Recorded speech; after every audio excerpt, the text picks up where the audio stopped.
నాగమల్లేశ్వరిని ఎవరు అసలు? మీ రాజకీయ మీ కుటుంబ నేపథ్యం ఏంటి? మీరు ఎలా వచ్చారు రాజకీయాల్లోకి?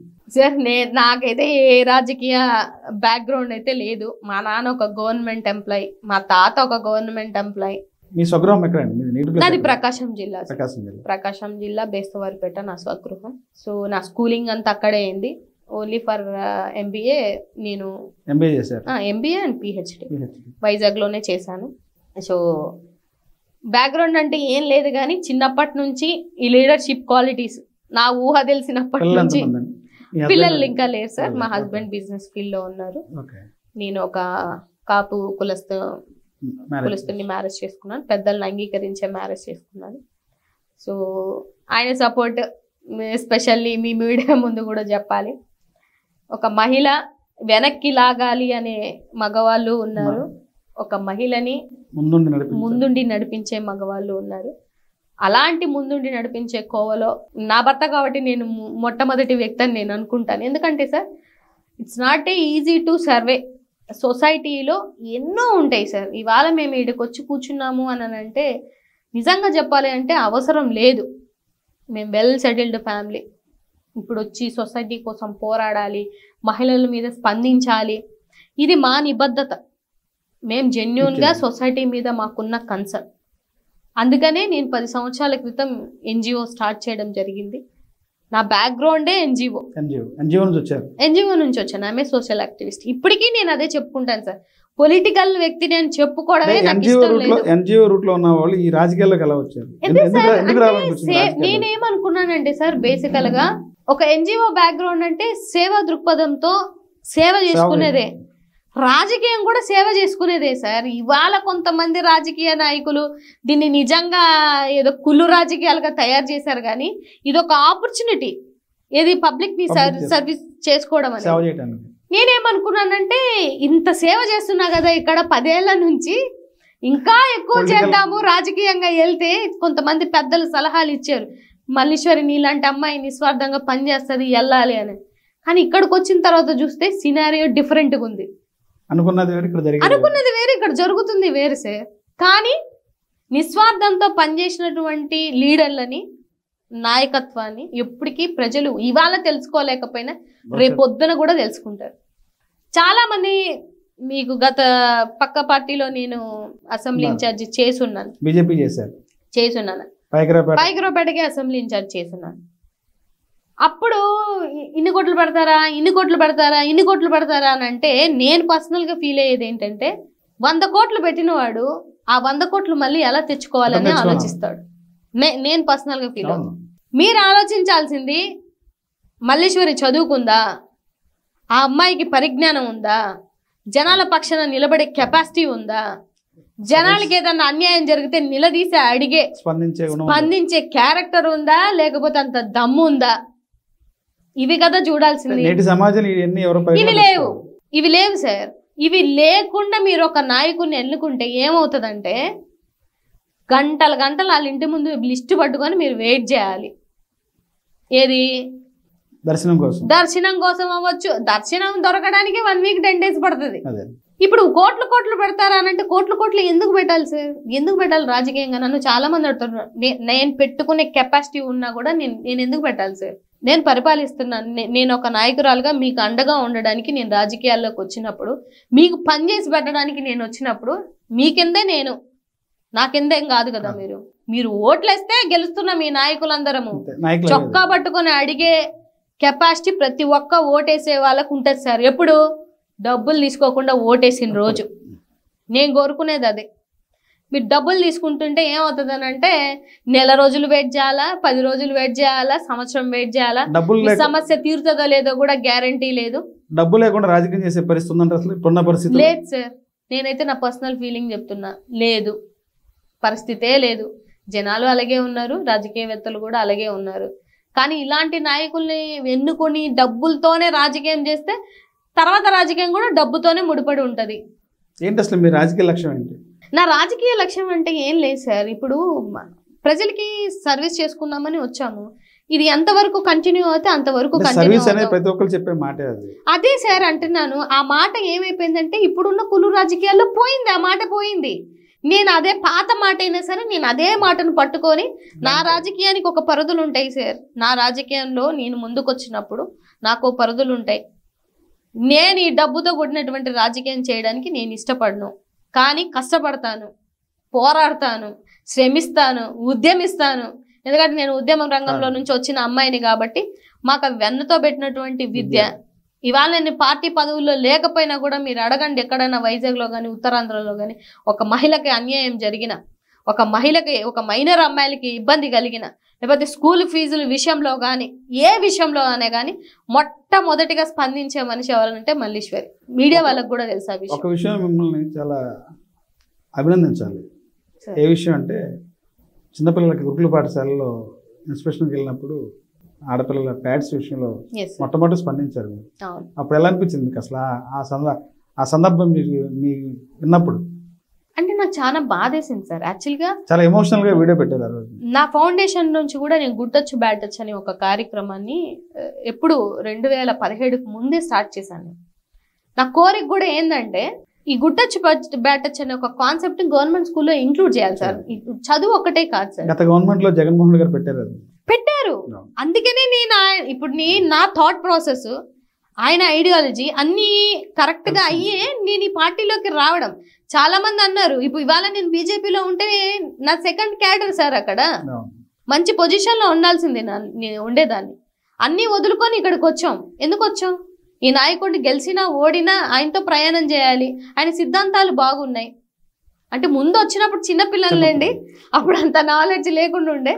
పోను రాజకీయం మనకు కూడా నేర్పిస్తుంది కదా.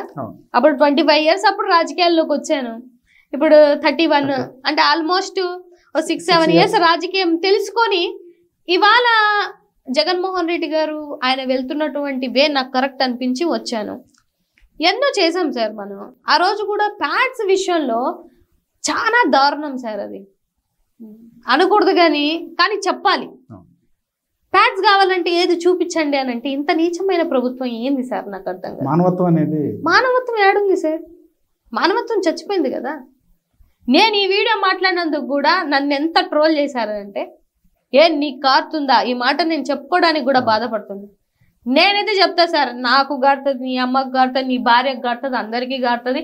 కారణం మూలానే నువ్వు ఈ భూమి మీద పడ్డావు అన్న విషయాన్ని గుర్తుపెట్టుకోండి. ఆడపిల్లకి సెల్ఫ్ రెస్పెక్ట్ ఇవ్వండి. నీ బిడ్డ అయితేమి, ఇంకెవరి బిడ్డ అయితేమి. ఇది ప్రభుత్వానికి, ఈ ప్రభుత్వం దృష్టికి వెళ్ళలేదా? మీడియా మొత్తం హల్చల్ అయింది. సస్పెండ్ చేయాలన్నా ఆ అధికారులు? చేశారా? పోనీ అట్లీస్ట్ ఏం జరుగుతుందో తెలుసుకుంటున్నారా? ఏది లేదు సార్. ఇప్పుడు మేం వాళ్ళని, మీరందరూ అనుకుంటారు మనం ఏదో ఈ పార్టీలో ఉన్నాం కాబట్టి ఆ పార్టీని తప్పు పట్టడం కాదు. నిజంగా జరుగుతున్నాయి కదా. జరుగుతున్న వాటిని ప్రశ్నించకపోతే ఇంకెందుకు సార్? ఏ పార్టీలో ఉన్నా కూడా అన్యాయం జరిగితే నేనైతే ప్రశ్నిస్తాను సార్. నేను ఉండలేను కూడా అలాగా, నా వల్ల కాదు. మీరన్నట్టుగానే సోషల్ మీడియాలో ఎప్పటి నుంచి ఓడిపోయిన రోజు మధ్యాహ్నం నుంచి మొట్టమొదటి వీడియో చేసింది నేనే సార్. మహిళల విషయంలో మొట్టమొదటిగా ఫస్ట్ వచ్చిన వీడియో మీదే, నా వీడియోనే. రాష్ట్రంలో మీరు నమ్మరు, ఆంధ్ర తెలంగాణలో అప్పుడు సోషల్ మీడియాలో ఈ గవర్నమెంట్ అరెస్టులు చేస్తుంది, భయపడుతుంది, కేసులు పెడుతుంది అన్న టైంలో కూడా పట్టుకొచ్చి మరి వేటాడి లాక్కొచ్చి ఈడ్చుకొచ్చి పడేస్తున్న టైంలో కూడా నేను డేర్గా జగనన్నకు అండగా ఉండి నేను వీడియోలు చేశాను. అది నా నిబద్ధత. జగనన్న తెలిసి కూడా ఉండకపోవచ్చు. ఇంతకాలం నుంచి దాదాపు 7 నెలల నుంచి పోస్టులు పెడుతున్నారు, వీడియోలు చేస్తున్నారు. ఇప్పటికే జగన్మోహన్ కలిసారు? అయ్యో కలిసారు సార్. ఏమన్నారు? ఏం మాట్లాడారు? చాలా బాగా మాట్లాడారు. మల్లీశ్వరమ్మ నీ వీడియోస్ చూశాను అని అన్నారు. ఆ రోజు మాత్రం చాలా హ్యాపీ అనిపించింది sir. Hard work pays of అన్నట్టు. జగన్మోహన్ రెడ్డి గారు నా వీడియోలు చూసారు అన్నప్పుడే నేను పడ్డ కష్టం 8 నెలలు. ఎందుకంటే సార్ ఇప్పుడు మేము మెంటల్గా ప్రిపేర్ అయ్యి వచ్చేస్తాం పాలిటిక్స్లో. పర్లేదు, తిడతారు, క్యారెక్టర్ అసోసియేషన్ డిసైడ్ అయ్యే వచ్చాం. లేకపోతే నా మెసేజ్లు చూస్తే అన్నం కూడా తినబుద్ధి అవ్వదు. నేను ఒకసారి కాకపోతే ఒకసారి, ఎందుకంటే పబ్లిక్లో ఉంటాం కదా, ప్రొఫైల్, చుట్టాలు, అమ్మ వాళ్ళు, వీళ్ళందరూ పాలిటిక్స్ లో ఉండరు కదా. వాళ్ళకి ఫోన్ చేసి ఎందుకు మల్లీశ్వరి, నేను బీజేపీలో ఉన్నప్పుడు ఎప్పుడు ఒక బూత్ తిట్టించుకోలేదు సార్. మీరు నమ్ముతారో నమ్మరో లేదు, అప్పుడు కూడా ప్రశ్నించేదాన్ని. ఎప్పుడైతే జగన్మోహన్ రెడ్డి గారి కోసం మాట్లాడడం స్టార్ట్ చేశానో ఇంత ఘోరంగా ట్రోల్ చేస్తారా అని నాకు పర్సనల్ గా అనిపించింది సార్. అందుకే ఇంకా ఎక్కువగా వీడియోస్ చేస్తున్నాను. ఉన్న ఫ్యాక్ట్ ఏంటంటే అరే ఒక మంచి మనిషి కోసం మాట్లాడుతుంటే ఇంత ట్రోల్ చేస్తారా అని చెప్పేసి నేను చిన్నప్పటి నుంచి వద్దు అంటే 100% చేస్తాను.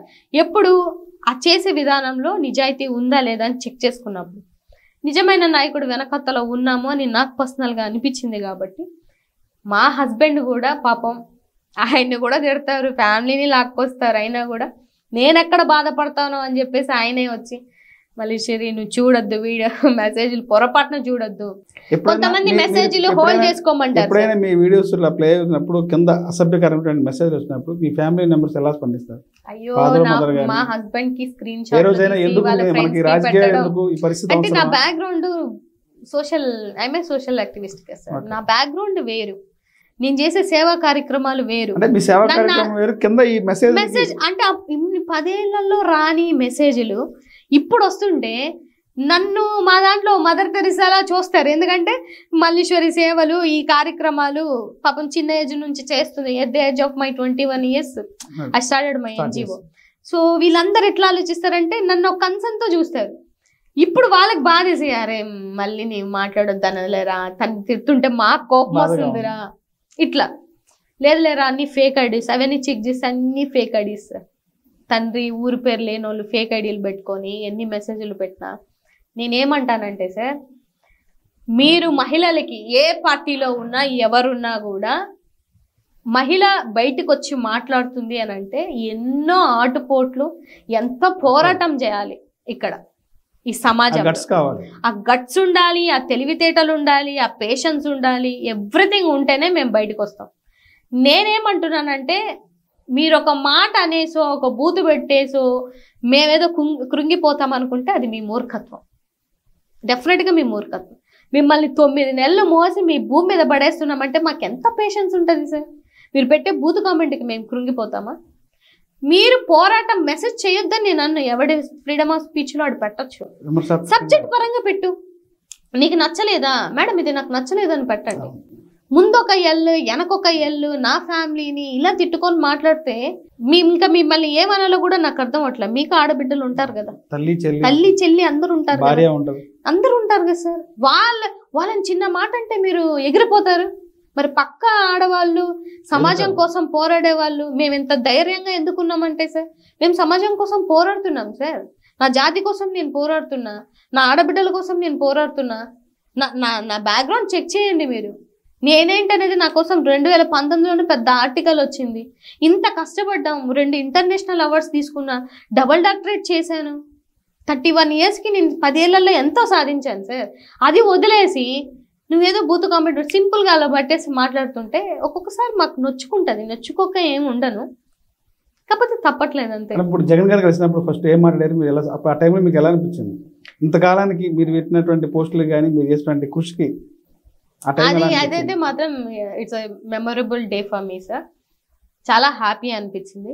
నాకు సెంట్రల్ ఆఫీస్ నుంచి కాల్ వచ్చింది, మేడం ఇట్లా జగన్మోహన్ రెడ్డి గారు ఇట్లా పోరాడుతున్న వాళ్ళని కొంతమందిని కలుద్దామని ఐడెంటిఫై చేశారు అని అనగానే నాకు ఇంకా అన్నం తినబుద్దవలా. చాలా మంది నేను వీడియోస్ చేస్తున్నప్పుడు ఏంటంటే సార్, ఇప్పుడు చాలా మంది వచ్చారు బయటికి. డే ఫస్ట్ నా వీడియోలు తప్పితే ఇంకెక్కడ ఎవరి వీడియోలు లేవు. అయితే చాలా మంది నాకు ఫోన్లు చేసి కూడా ఎందుకు మల్లీశ్వరి గారు మీరు చేస్తున్నారు, నిన్నగాక మొన్న వచ్చారు, పార్టీని నెత్తి మీద వేసుకుంటారేంటి, మీరు వేసుకోవద్దని చెప్పిన వాళ్ళు కూడా ఉన్నారు సార్.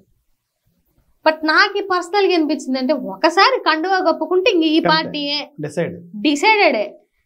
మరి ఇంత నష్టం జరుగుతుంది, ఇంత బాధలో ఉన్నప్పుడు పార్టీకి సపోర్ట్ చేయాలి కదా అన్న విషయంతో చేశాము.